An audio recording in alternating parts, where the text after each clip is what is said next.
Juillet 2003, département du Var. Des incendies gigantesques dévastent le massif des Maures. La canicule a desséché la végétation et les pyromanes ont fait le reste. C'est la mobilisation générale. Des pompiers de toute la France arrivent en renfort. Et pourtant, le bilan est catastrophique. 13 000 hectares sont partis en fumée et 7 personnes, dont 3 pompiers, ont péri dans les flammes.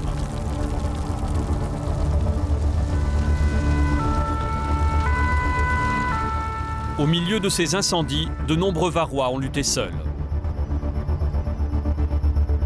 Le 28 juillet 2003, Sainte-Maxime, en fin d'après-midi. Le feu encercle la maison de Robert et Shirley Rouart. Robert prend sa caméra. Ce jour-là, tout en luttant contre les flammes, il a filmé comme il a pu.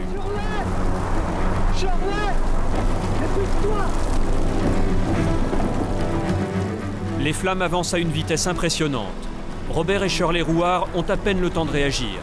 D'abord, ils pensent à sauver l'essentiel, leur vie, leur maison et leur chat.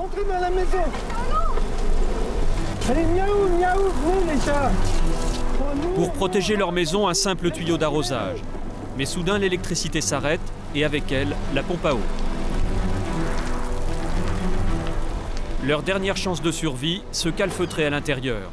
Le feu passe sur leur maison. La fumée envahit tout. Les chats miaulent de panique. On pense simplement à essayer de respirer. Pour ne pas étouffer, Shirley et Robert se protègent le visage avec un linge humide. Dans la maison, il fait plus de 50 degrés. Ils arrosent le sol, jusqu'à la dernière goutte. Il fallait rester dans la maison et faire tout pour que la maison ait le moins de dégâts. Pendant 1 heure, ils luttent pour survivre. Puis la fumée commence à se dissiper. Le tourbillon du feu est passé. On a un sentiment intérieur presque de bien-être parce qu'on est en vie. C'est curieux, on arrive à un paradoxe. Une fois dehors, les Rouards découvrent les ravages du feu. On est comme hébétés par ce spectacle apocalyptique.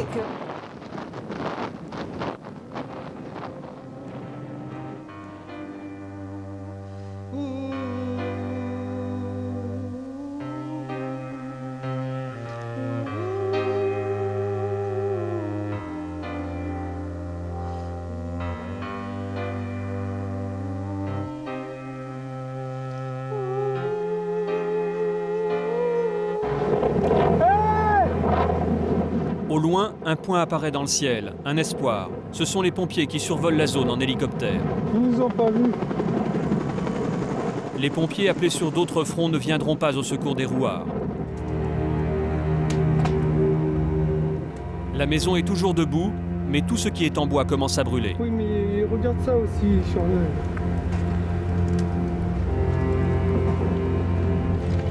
On peut pas ouvrir, hein. Quelques minutes de plus, et la maison prenait feu. Les Rouards vont lutter jusqu'au soir avec les moyens du bord. Il faut aller le plus haut possible parce qu'après ça descend.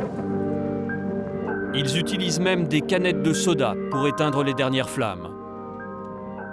Mais les poutres continuent à se consumer de l'intérieur et la toiture de l'auvent s'effondre. Shirley et Robert ont sauvé leur vie et leur maison, mais 8 chats ont disparu.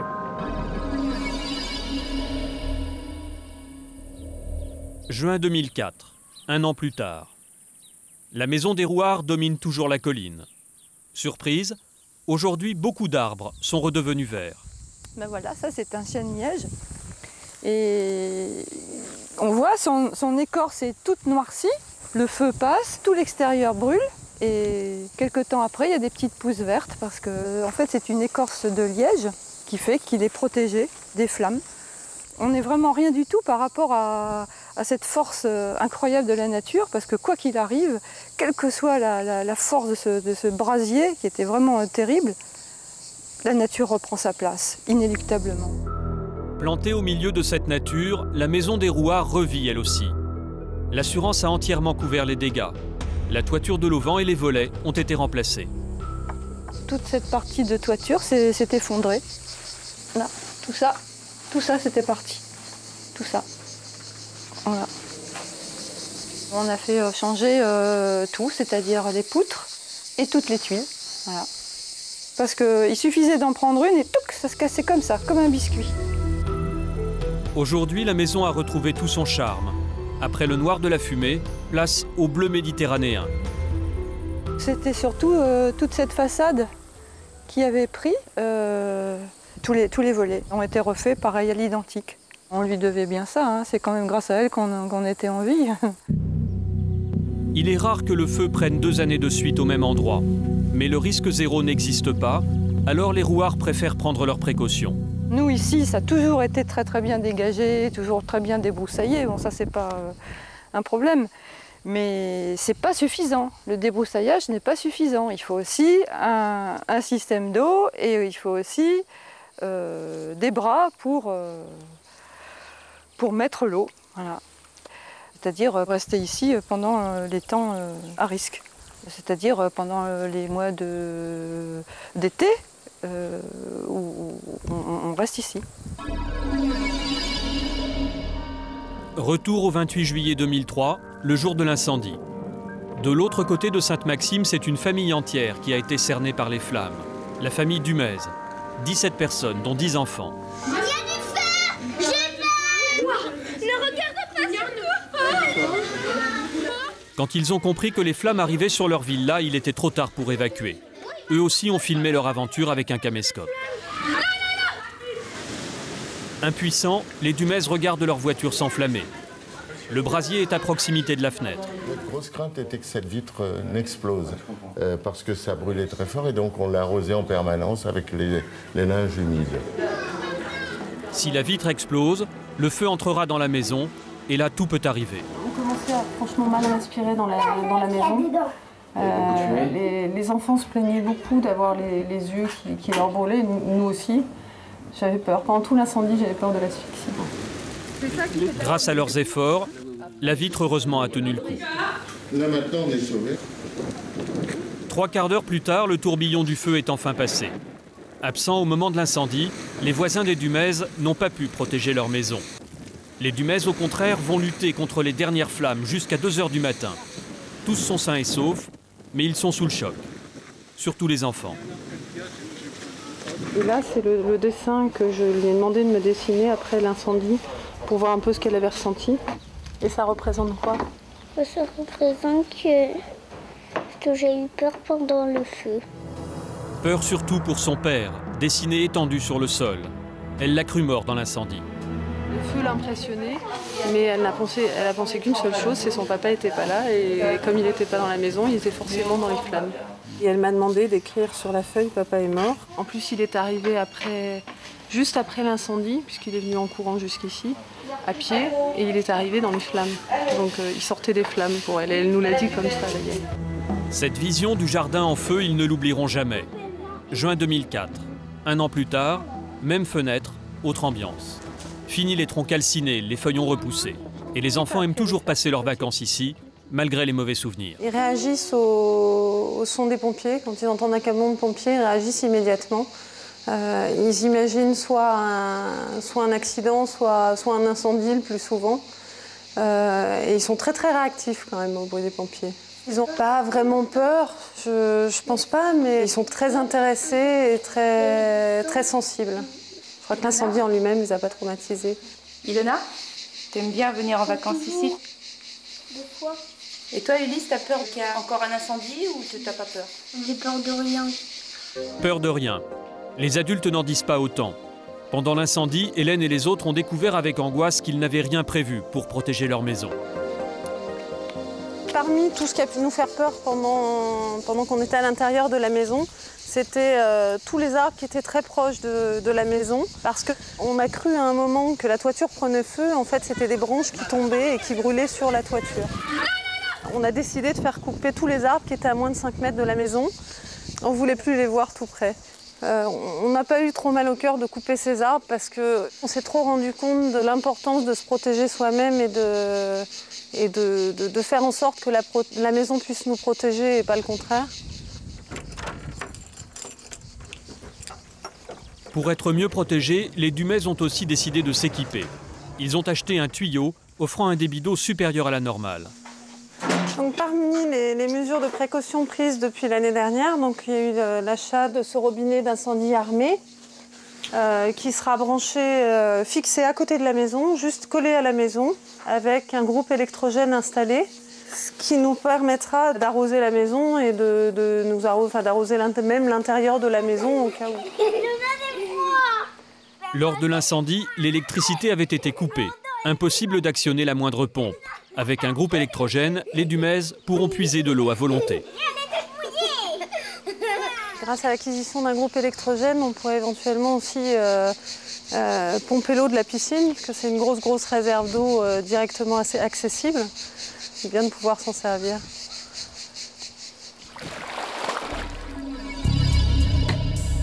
Ce 28 juillet 2003, l'incendie est aussi passé sur la propriété de Solange Caranta, qui habite à quelques centaines de mètres des Dumaises. Mais contrairement à ses voisins, elle a réussi à tenir le feu à distance de sa maison. Quelques jours après le drame, elle nous racontait comment elle et ses amis ont vu le feu arriver sur eux. Donc on a vu toute la colline qui prenait feu là-haut, la fumée qui arrivait d'abord, après qui prenait feu, et puis le feu il a contourné le collège et le parc aquatique. On se croyait épargnés. Et puis à un moment donné, il y a eu, je ne sais pas ce qui s'est passé, le vent a tourné, et puis ça nous est arrivé par le lycée. Ça fait drôle, hein. Comme tous les étés, Solange était entourée d'amis, venus passer leurs vacances sur son terrain. Des vacances qui ont viré au cauchemar. Tous ensemble, ils ont lutté contre le feu. On était postés là, une équipe là, une équipe là-haut. Donc le feu, on l'a vu arriver sur nous là, à ce moment-là. Et c'est comme ça qu'on a pu réagir. On éteignait les pieds avec tout, on éteignait l'herbe. Grâce à leur acharnement, ils avaient réussi à arrêter le feu à quelques mètres de la villa de Solange. Or, sa maison, c'est toute sa vie. Si on part et qu'on laisse brûler la maison, on n'a plus rien, quoi. On n'a plus de racines, on n'a plus de souvenirs. C'est pour ça qu'on a lutté, hein. Et qu'ils nous ont aidés grâce à eux. Aujourd'hui, vous êtes fiers de vous, quand même? De moi, mais surtout d'eux. D'eux, parce que même ceux qui avaient 15-16 ans, ils avaient des seaux, ils couraient, ils n'avaient même pas peur du feu.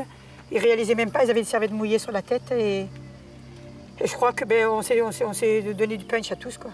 On s'est dynamisés tous. L'an dernier, Solange et ses amis, tout comme de nombreux habitants, ont dû se débrouiller seuls face au feu, car les pompiers ne sont pas venus. Leur absence a suscité des réactions différentes chez les Varois. Compréhension chez les uns, colère chez les autres. Juin 2004, un an après le feu, Solange et José en parlent encore. Elles ne sont toujours pas d'accord. On n'a pas eu un pompier, il n'y a pas ça, hein. Pas un pompier. Il ne peut pas être partout. Ah mais j'ai jamais dit, voilà. Je n'ai pas dit qu'il ne pouvait pas être partout. J'ai dit qu'on n'avait pas eu de pompier. Ben oui, mais beaucoup, hein. Beaucoup, hein. Je ne reproche pas, mais je dis qu'on n'a pas eu de pompier. Qu'on a dû mais ça, il ne faut pas le dire. C'est tout. Après le feu, on a dit, ouais, les pompiers ci, bon, les pompiers là. Mais je veux dire, il y avait 27 départs de feu ce jour-là. Les moyens aériens et terriens, ils étaient divisés. Et quand vous regardez le nombre des maisons, quand vous regardez le nombre de lotissements, on ne peut pas mettre un camion de pompiers par maison. Les gens, ils disent, ben, nous on s'en va, on va nous protéger les biens. Non, on ne peut pas. Et puis les pompiers, c'est des commandements et ils vont où il y a urgence. Il y a urgence, où il y a une masse de gens. Et gros bisous à tous nos petits pompiers. Voilà. Aujourd'hui, la vie continue, mais Solange reste attentive. Elle réagit immédiatement au son de la moindre sirène. Non, c'est l'ambulance. Oui, oui, regardez. Un an après, vous êtes toujours un peu aux aguets? Oui, parce qu'il y a toujours des possibilités de feu. Mais disons qu'on craint moins puisque toute la broussaille a brûlé, tout le gros a brûlé. Solange parle du feu en connaissance de cause. Il faut dire qu'elle a une longue expérience des incendies. Ça fait 37 ans que j'habite là. On a eu le premier feu en 71, en 83 et en 2003. Donc ça veut dire 3 fois. Donc à peu près en 30 ans, ça fait à peu près tous les 10 ans, quoi. On s'habitue aux incendies ou pas? Non, on ne s'habitue pas, mais on tremble toujours. Hein. Ouais, ben, je vais les appeler, hein, comme ça on verra un petit peu. Le feu a arrêté net leurs vacances de l'an dernier. Mais malgré tout, les amis de Solange reviennent cet été. Avant leur arrivée, Solange les appelle pour faire le point. Allô, Catherine? Salut, c'est Solange. Dis-moi, je t'appelle pour savoir un petit peu là, quand est-ce que vous arrivez? Dimanche. Alors toi, avec Gérard. Bon, ben, tu sais ce qu'il faut apporter, comme chaque année, hein? Hein? Tu dis à Gérard qu'il n'oublie pas le petit barbecue à roulettes, hein? Puis un petit peu des bouteilles, hein? On va se retrouver les 25. Toujours 25. Voilà, tout le monde est fidèle au poste. Allez, gros bisous, à dimanche. Au revoir. Ce 28 juillet 2003, le feu a aussi touché le haras de Sainte-Maxime, qui se trouve juste derrière chez Solange. Mais là, Laurence et Georges Berlot ont tout perdu. Les boxes, les clôtures, les annexes. Tout a été réduit en cendres. Tout, sauf les 50 chevaux, qui ont tous été sauvés, grâce à l'un d'eux, Kouros. Kouros! Allez!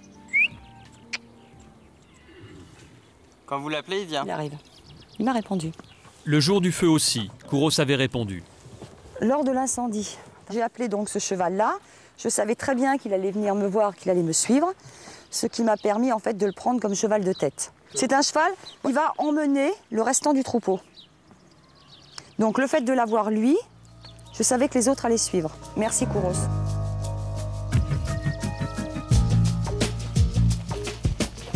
Les chevaux l'ont échappé belle. Les brûlures sur leur pelage le prouvent. Tout ça, c'est à la suite du coup de chaud. Ça en fait partie, ça en fait partie. Ils sont quand même atteints. Hein. On peut voir la queue qui a brûlé. Tout est frisé là maintenant, vous voyez, c'est brûlé ça. Et c'est une chance inouïe parce que si ça avait continué à brûler, c'était le cheval entier qui brûlait. Les chevaux en sont sortis vivants, mais ils sont encore traumatisés. 6 mois après l'incendie, en décembre dernier, ils n'acceptaient toujours pas de cavaliers sur leur dos. Ils ont davantage peur maintenant, effectivement. Ils craignent un peu, ils font des écarts. Donc il faut les replacer, les remettre droit. C'est pas grave, allez, ça repart. Roscopier. Juin 2004. Laurence et Georges travaillent toujours d'arrache-pied. Résultat, toutes les clôtures sont refaites et des boxes sont reconstruits. Mais le plus réconfortant pour eux est de voir leurs chevaux redevenir à nouveau dociles. L'année dernière, à la même époque, admettons, si je voulais prendre cette jument qui est là, bon, je ne me serais pas approché comme ça. Elle aurait été sur l'œil et puis elle se serait éloignée. Là, ça y est, c'est fini. Là, maintenant, on y met une corde autour du cou et voilà, et c'est bon, on peut faire ce que l'on veut. Et non, maintenant, ça y est, hein, elle est bien, elle est impeccable. Hein. C'est un bon résultat. Le fait de pouvoir remonter nos chevaux nous apporte beaucoup de satisfaction, une angoisse qui disparaît, parce que est-ce qu'on allait pouvoir les remonter ou pas? Dans quel laps de temps? C'était vraiment le néant, le vide. On ne savait pas du tout. Donc on les a retravaillés et puis on est fiers de nous et on est fiers d'eux. Tu viens, Sophie? En apparence, le haras a été remis sur pied. Mais en réalité, les conséquences de l'incendie sont dramatiques. Malgré tous leurs efforts, Laurence et Georges sont au bord de la ruine. On a eu pour 385 000 € de dégâts. Ça comprend le foin, le grain, le matériel agricole, les boxes, les canalisations d'eau, d'électricité, tous les annexes. Vous avez été remboursé de combien par l'assurance? 0 centime. Et pourquoi? Tout simplement, c'est que notre assurance ne prend pas déjà comme tout ce qui est consommable, le foin, le grain. Pour le restant, les canalisations, ça ne fonctionne pas, les pieux, ça ne fonctionne pas. Georges et Laurence avaient beaucoup investi pour créer ce haras, ouvert seulement 3 ans plus tôt. Par souci d'économie, ils n'avaient souscrit qu'une simple assurance responsabilité civile à 37 € par an. Et qu'est-ce que vous répondez aux gens qui disent mais ils n'avaient qu'à être mieux assurés? Que le jour où ça leur arrivera, ils parleront autrement certainement. Les fonds investis dans la création du haras, doublés des dégâts provoqués par l'incendie, ont gravement surendetté Georges et Laurence. Aujourd'hui, ils risquent la liquidation judiciaire. Une liquidation qui pourrait entraîner la saisie des chevaux. Une séparation inenvisageable pour Laurence. La plupart de mes chevaux, je les achète tous au feeling. Et ça se fait tout simplement comme ça. Donc, 18 ans. Il a 18 ans aussi, ce cheval. Et votre histoire, elle dure depuis combien de temps? 18 ans. 18 ans, vous l'avez eu à la naissance? Pratiquement, oui, oui. Si jamais la liquidation judiciaire est prononcée, concrètement, ça signifie quoi pour vous et vos chevaux? Concrètement, ça signifie très certainement la prise de tous nos animaux. C'est-à-dire, qu'est-ce qui peut leur arriver? Malheureusement, qu'ils se retrouvent dans vos assiettes.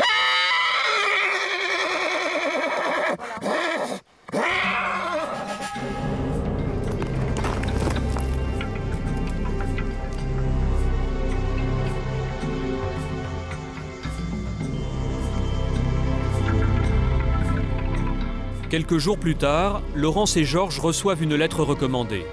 Le verdict tombe, c'est la liquidation judiciaire. Alors ça, c'est la lettre de notre mandataire qui nous informe que le haras de Sainte-Maxime n'existe plus. Alors cette phrase, elle est terrible. Je vous indique que vous devez cesser immédiatement votre exploitation. Que voulez-vous faire? Que voulez-vous faire? Ouais. Impossibilité d'exploiter, mais il est fort possible que du jour au lendemain, on vienne pour saisir les animaux. Mais mes chevaux sont là, mes chevaux resteront là. Après avoir autant travaillé, après avoir autant donné, non. C'est un dégoût profond, quoi. Incroyable. C'est parti.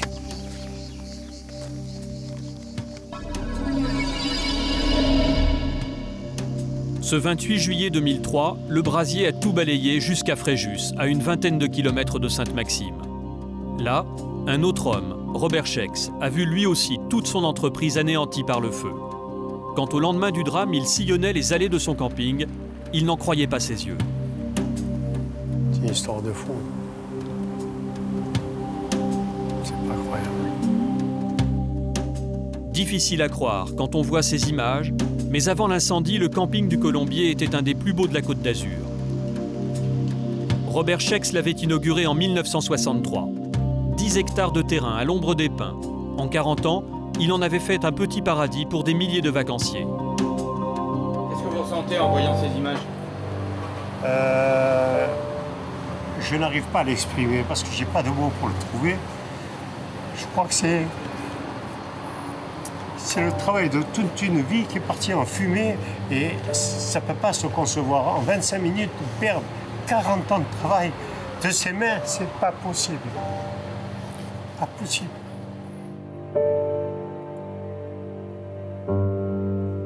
Robert Schex a tout perdu, mais il a évité une tragédie car le feu aurait pu tuer des centaines de vacanciers. Heureusement, il a donné l'ordre d'évacuation à temps et tous les touristes sont sortis sains et saufs de son camping. Quelques jours plus tard, le ministre du Tourisme venait en personne le féliciter et surtout le soutenir. Car maintenant, Robert doit tout reconstruire. Robert. J'ai dit à Bertrand, votre fils, que je suivrai particulièrement votre dossier. Pour ça, très vite. On peut compter sur lui. Oui, pour ça, très vite. Parce que moi, j'aime les gens qui sont des fonceurs comme vous. Vous avez été frappé par le destin, mais je pense que quelque part, il y a de la détermination, de la ténacité, de la force. Je serai là pour pouvoir vous aider. Merci beaucoup. Merci. Et de l'aide, Robert va en avoir besoin très vite. Car pour ne pas faire faillite, le camping doit impérativement réouvrir en juillet 2004. L'assurance perte d'exploitation n'est versée qu'à la reprise de l'activité. Donc, de toute façon, si on ne reprend pas notre activité, on est mort. Si on n'est pas dans les temps, on ne pourra pas honorer nos contrats avec les tour opérateurs, mais ça risque d'être très voisin de la ruine. Donc, il est impensable de ne pas reprendre notre activité. Robert se lance alors dans un énorme chantier. Cet hiver, il fait abattre 900 arbres calcinés, déblayer des tonnes de cendres. Il doit rebâtir le travail d'une vie entière en à peine un an. Un défi quasi impossible à relever. Un an plus tard, retour au Colombier. Robert Schex a troqué ses vêtements de travail pour un costume cravate. Car aujourd'hui, le ministre revient sur place pour voir où en est le camping. Monsieur le ministre, c'est avec beaucoup d'émotion qu'on vous reçoit aujourd'hui. Vous nous aviez promis de revenir à la renaissance du Colombier et nous vous en remercions. Nous avons travaillé énormément. On a remonté le camping, on peut vous dire, en 7 mois. Et ça a été un challenge qui paraissait irréalisable.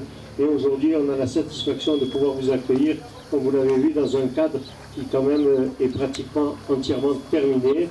Et nous ouvrons au public samedi. Voici le résultat. 250 mobil-homes flambant neufs, entourés d'une nouvelle végétation. Robert Schex a fait planter 1200 arbres, quelques pins parasols comme avant, mais aussi des palmiers et d'autres essences qui poussent plus vite.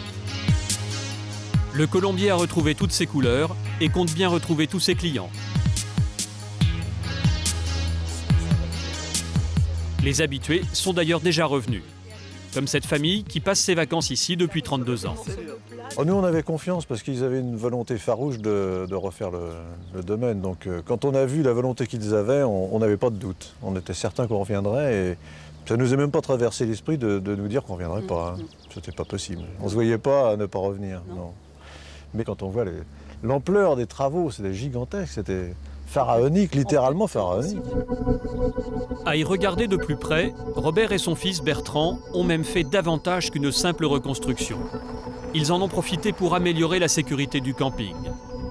Pour preuve, ce mur anti-incendie très sophistiqué de 400 mètres de long. Donc là, vous avez des perches en inox sur 6 mètres de haut avec 2 buses, avec un système de brumisation. Donc ça diffuse de l'eau sous forme de micro-gouttelettes. Ces micro-gouttelettes forment un véritable mur d'eau qui rentre à l'intérieur et qui humidifie la totalité des végétaux et des sols. Et le système fonctionne parfaitement bien. On a réalisé des essais et c'est vraiment phénoménal. Fantastique. Et toutes les usines très sensibles, comme les stockages de gaz, comme les usines pétrolières et tout ça, sont protégées par ce système. Donc ce n'est pas un système qui existe depuis 2 jours, mais c'est un système qui était très peu diffusé jusqu'à maintenant, surtout dans la défense incendie, feu de forêt. Le budget de la reconstruction est impressionnant, plus de 4 millions d'euros. L'assurance a versé 1 million d'euros, le ministère du Tourisme 400 000 euros et les collectivités locales devraient donner d'autres aides d'ici la rentrée. Pour rembourser le reste, Robert a dû s'endetter sur 20 ans. Aujourd'hui, il mise sur l'avenir. Compte tenu des endettements que vous pouvez supposer, il faut impérativement qu'on ait des saisons qui nous permettent de pouvoir honorer les remboursements des prêts énormes que nous avons faits. Et je pense que il n'y avait pas d'autre solution, c'était ou ça ou la condamnation à mort.